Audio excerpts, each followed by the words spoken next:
And kinematics you've touched on before in Year 11 methods.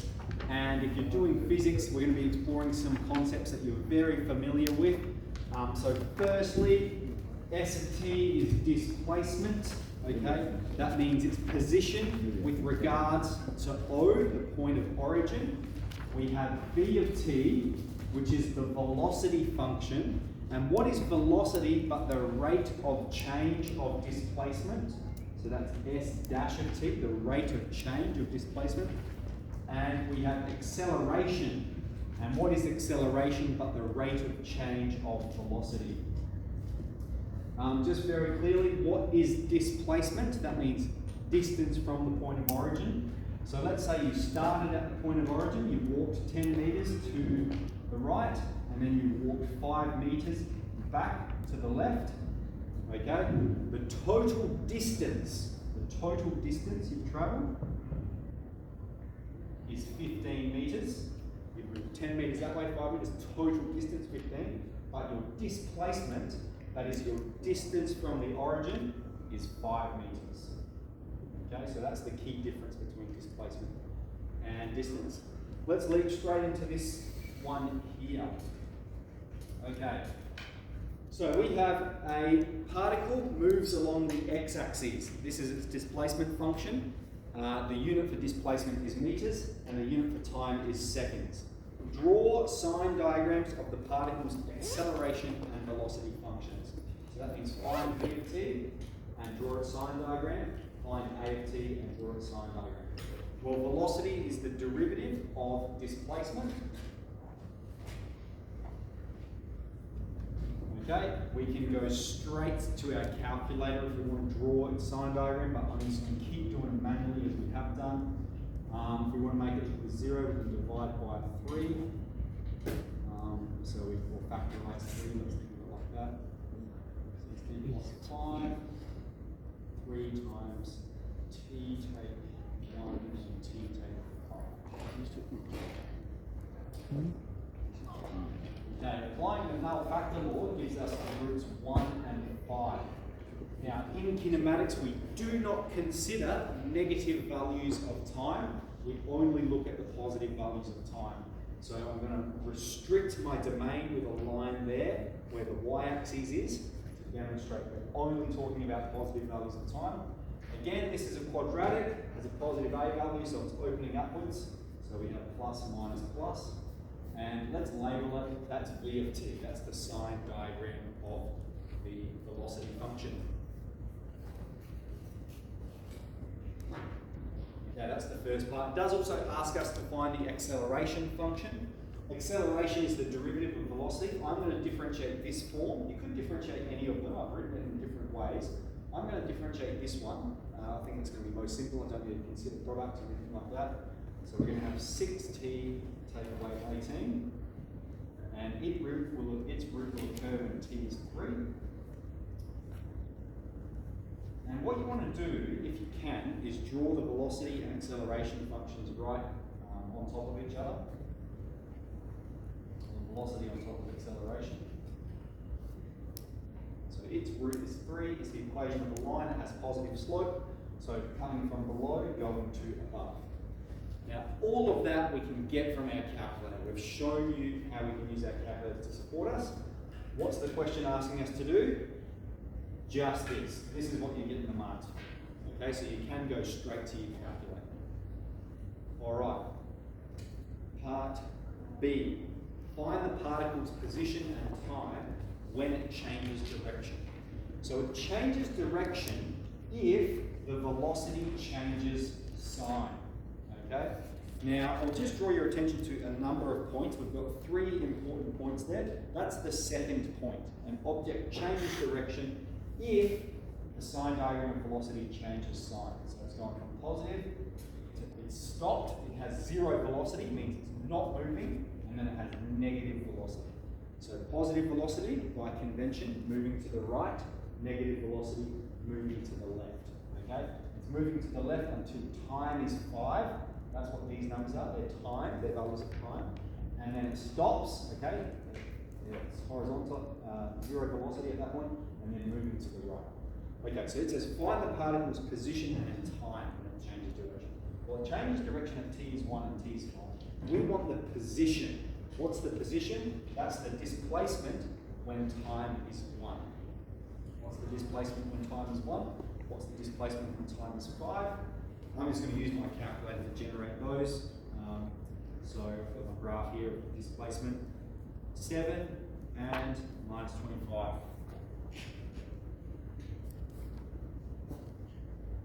Okay, and so what we should probably do is articulate a response. We should say the particle changes direction at time is 1, displacement is 7, and time is 5, displacement is minus 25. Okay, here I've just written it mathematically. So I'll write that out in shorthand.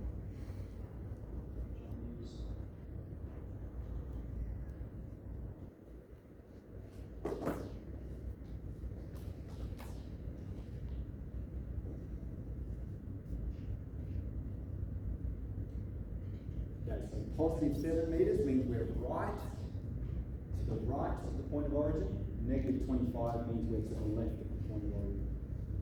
Part C. When is the particle's speed increasing? Speed increasing. Okay, so that's the third dot point. Okay, what is speed? Speed is the magnitude of velocity. What does that mean? Magnitude, it means the length, the size, the number. It means we ignore the direction. We're only interested in how big it is. Speed is increasing when V of t and A of t have the same sign. That is when they're both positive or they're both negative. So from 0 to 1, velocity is positive but acceleration is negative, so they don't have the same sign. Between 1 and 5, velocity is negative and acceleration is negative until we get to 3. So that means they're both negative between 1 and 3, and so speed is increasing because they have the same sign between 1 and 3. So this is C part 1. Speed increasing from 1 to 3. And they're also increasing, they're also both positive for values of t larger than 5 because they're both positive. And so that's why it's helpful to draw one on top of the other, because you can just look at it and see quite clearly the points of overlap. Okay, for C part 2, when is the velocity increasing? So this is a dot point that's missing from our notes book. So we should write this. Velocity is increasing. So I've given you those 3 dot points, important points. You're going to add another one. Velocity is increasing if, and this is the property it needs to satisfy, V of t and A of t are both positive. Okay, because for velocity to increase, remember velocity has specific direction, so that means it needs to have positive acceleration and have positive velocity. And so that's what that means. So velocity is going to increase if they're the same. When if they're both positive, when are they both positive? For values larger than 5. Velocity is increasing if t is larger than 5. Alright? It's not increasing here, it's actually slowing down because it's moving to the right, but it has negative acceleration, which means its velocity is getting less and less and less. Okay? Until its velocity is 0. So it's not accelerating, it's not getting faster, its velocity is not increasing. Alright, that's part 3. Part D, find S of 6 and draw its motion diagram. So when time is 6, what's the displacement? We'll look at our graph. Time is 6, S is minus 7, minus 18. Okay, and what I'm going to do now is list all of the important points we've got. So we know, let's list them all. We've got S, S of 0, S of 1, S of 5. We've got S of 1 was 7, S of 5 was minus 25. S of 0 is important because I need to know where does it start? Where does it begin its journey? It's going on a quest with this particle. And when time is 0, the displacement is 0. All of those are 0, so S of 0 is 0. And so we've got all of the points we need. And what a motion diagram is it's a horizontal axis. And on the horizontal axis, it shows its relative position. So if we look at our numbers here, the furthest we are to the right in the positive direction is positive 7. So that's going to be at the extreme on the right. And the furthest we are to the left with our important numbers here is minus 25. So that's going to be at the extreme on the left. And then we'll just plot the other positions approximately. So minus 18 is like here, and 0 is like here. And we've got everything we need to start plotting. We should label the axes as well. This is the displacement. This is the distance from the point of origin. So we have, where do we start? We start here. So we're going to draw a dot there, and we're going to write S of 0. When time is 0, that's our starting position. We're initially moving to the right. Initially we have positive velocity until time is 1. And when time is 1, we're at position 7 meters. So that's going to be S of 1. When time is 1, the displacement is 7. And then we change direction, don't we? And we have negative velocity. And we have negative velocity until we get all the way back to minus 25. And that occurs when time is 5 seconds. Okay, so it takes us 4 seconds for this particle to move from positive 7 all the way to minus 25. And then it changes direction again. And at S is 6, that's where we've decided to stop it. That's where our last point of measure. It is at minus 18. However, it would continue in that direction forever because there are no other roots of the velocity function, which means it doesn't change direction again. So we can draw an arrow to denote that. So that's how we generate the motion diagram. Okay, so we've drawn the motion diagram over the first 6 seconds. Hence, find the total distance travelled. Okay, so how far has it moved in total? Well, it's moved 7 meters there, and then it has to travel back to 0, so that's going to be another 7. And then from 0 to minus 25, that's 25 units. Okay? And then from minus 25 to minus 18, that's another 7 units. So I've got to add up all of these respective distances to figure out how far has it travelled in total. So that distance 7, we know that's 7 till it hit back to 0, and 25, and then between minus 25 and minus 20, that's it. So when we add these up, 21, 25, 46 meters. That's how far it travels in total.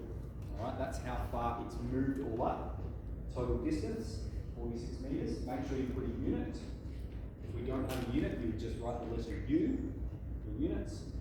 So that's how far it's travelled in total, despite its displacement after 6 seconds being minus 18. So what that means, that's where it ends, or that's the lens, that's the domain over which we're considering it. That's its final position. That's how far it has travelled. Splendid. Let's move on to the next one.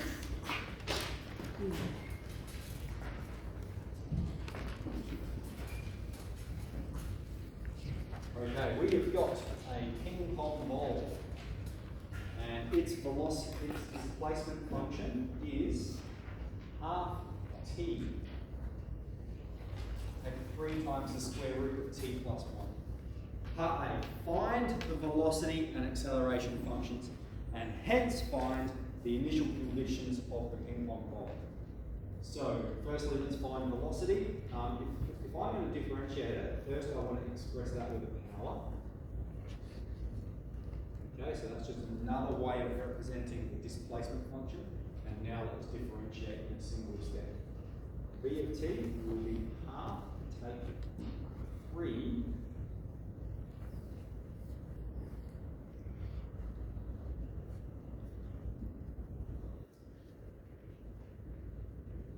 1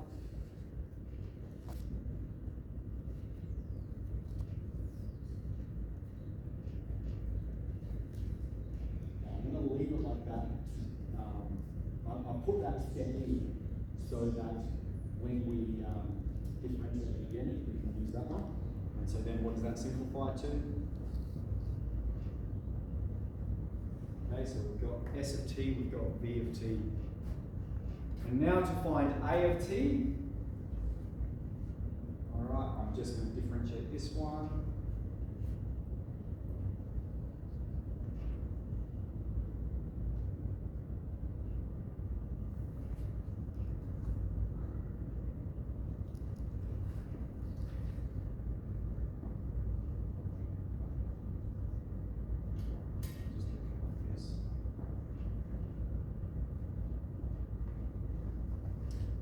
It says state the initial condition. So we've got those three functions, so we do need to perform differentiation here. State those initial conditions, that means when time is 0, what's happening, okay? So if I go for S of 0, if I put 0 into this equation, we're going to have minus 3 times the square root of 0 plus 1. So minus 3 times square root of 1, that's minus 3. Okay, so the initial displacement is minus 3 meters. What that means, 3 meters to the left of the point of origin.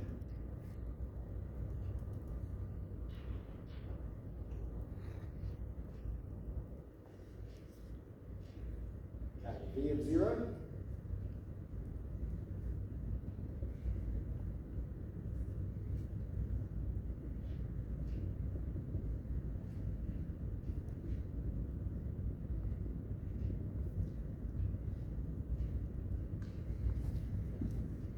Just a little bit of number crunching when we put the 0 in.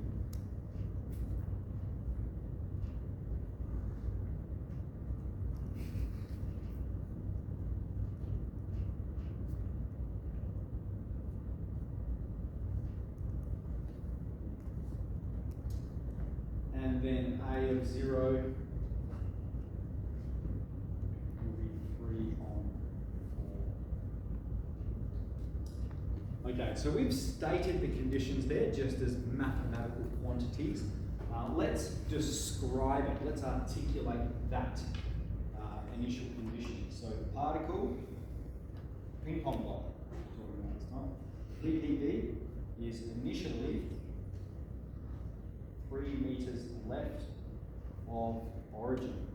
Right, that's that negative 3. That's its position. It is moving at 1 meter per second left with an acceleration of 3 on 4 meters per second. Alright, so it's got positive acceleration. We won't, like, we've got 4 marks there. I'm not going to go into the idea of acceleration and deceleration, acceleration to the left and acceleration to the right. We're just going to leave it like that. Right? Okie dokie, that's part A. Part B.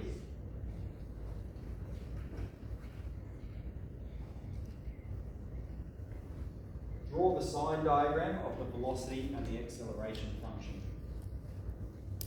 Okay, so if we want to draw the sine diagram of the velocity function.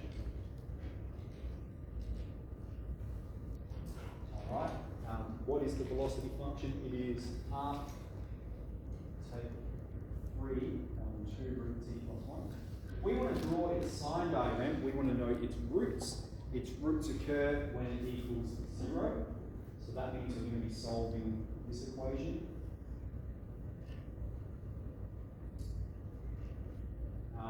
What we can do here, we'll start by just multiplying both sides by 2. That's going to get rid of this denominator. And then we can just move that up here.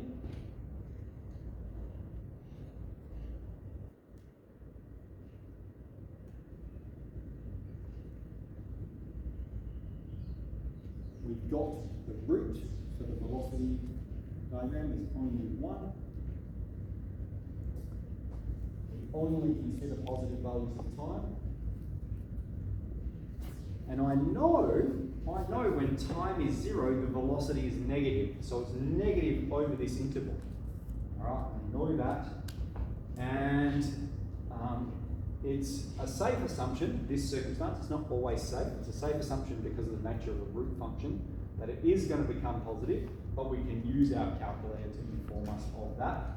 And we could even choose a number larger than 8 to check to see that it's positive over that interval as well. So that's B of t. Let's do A of t.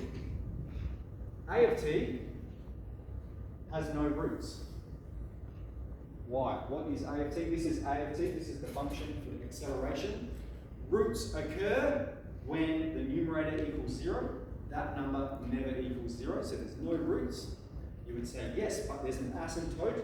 You're correct, there would be an asymptote when t is -1. We only consider positive values of time, so the asymptote is irrelevant. And so then for any value of t that you put in here, this number will always be positive. Okay, so it's not negative, it's always going to be positive. Acceleration here is always positive. So that's part B. Part C, when does it change direction? Okay, so the ping pong ball is going to change direction when the velocity sign diagram changes sign. Here it goes from negative to positive. Okay, it's moving to the left and then it starts moving to the right. So it changes direction at t is 8.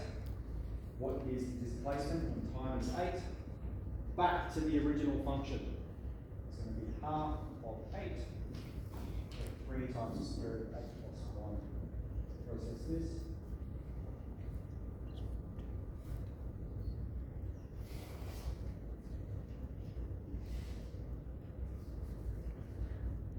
Okay, and then we'll describe that. It changes direction.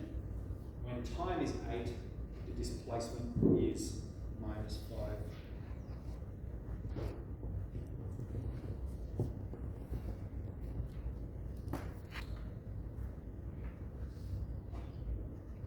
Meters, don't forget units. Call me out if I forget them. Part D. Over what interval is the speed increasing? Speed is increasing when B of t and A of t have the same sign. They're both positive for values larger than 8.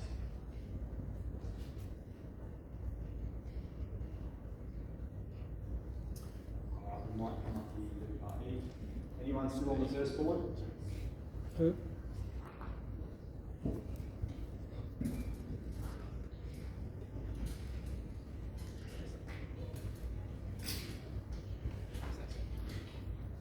Okay, part E, find S of 48 and draw the motion diagram. So S of 48.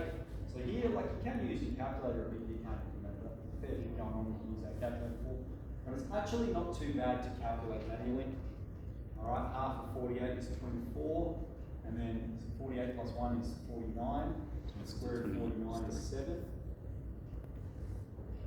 So we have 24 to make 21, we have positive 3. Okay, so let's list, before we draw the motion diagram, let's list the points of interest. Well, our points of interest is where it starts. When time is 0, the displacement, I write it out. -3, yep. Thank you. When time was 0, and then we looked at when did it change direction. That was at S of 8. And we've got that's -5. And now we've got S of 48, which is positive 3. Alright, so we've got all of the things we need for our motion diagram. We'll go to the extremes. Our negative extreme is -5. Our positive extreme is positive 3. And the other point of interest is -3. And the point of origin, we should probably designate, is halfway between -3 and positive 3. So we begin our journey at time is 0. And it's initially moving to the left. Moves this way. Stops there. That's S of 8. Let's fill it in as we go on. S of 8. S of 0. And then it moves and it has positive velocity. And we stopped assessing the situation after 48 seconds. Very slowly roll along the table. Part F. Determine the total distance. Okay, so we have 2 meters here we have, we've got 5 plus 3, we've got 8 metres there. Total distance of 10.